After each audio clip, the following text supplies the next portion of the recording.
గత వైకాపా ప్రభుత్వంలో నీరు చెట్టు పనుల్లో అవకతవకలు జరిగాయని, కక్షతో నీటిపారుదల శాఖలో వివిధ స్థాయిల ఉద్యోగులపై గత ప్రభుత్వం విజిలెన్స్ కేసులు పెట్టి ఇబ్బందులకు గురి చేశారని, నీరు చెట్టు పనులు తెదేపా నాయకులు చేపట్టి నిధులు దుర్వినియోగం అయ్యాయని ఆరోపణలతో తమపై కేసులు పెట్టారని, 5 ఏళ్లుగా ఇబ్బందులు పడ్డామని, తెదేపా ప్రభుత్వం అధికారంలోకి వచ్చాక తమపై పెట్టిన కేసులన్నీ ఎత్తివేయడంతో ఉద్యోగులంతా ఆనందం వ్యక్తం చేస్తున్నట్లు తెలిపారు.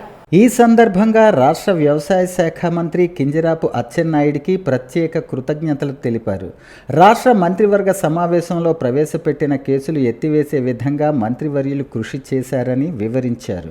ఈ మేరకు కోటబొమ్మాలి ఎన్టీఆర్ భవన్లో నీటిపారుదల శాఖలో విధులు నిర్వహిస్తున్న వివిధ స్థాయి ఉద్యోగులంతా మంత్రివర్యులను కలిసి మంత్రి గారికి కృషి కారణంగా కేసులన్నీ ఎత్తివేశారని, ఈ సందర్భంగా వారంతా మంత్రివర్యులకు అభినందనలు తెలుపుతూ హర్షం వ్యక్తం చేశారు.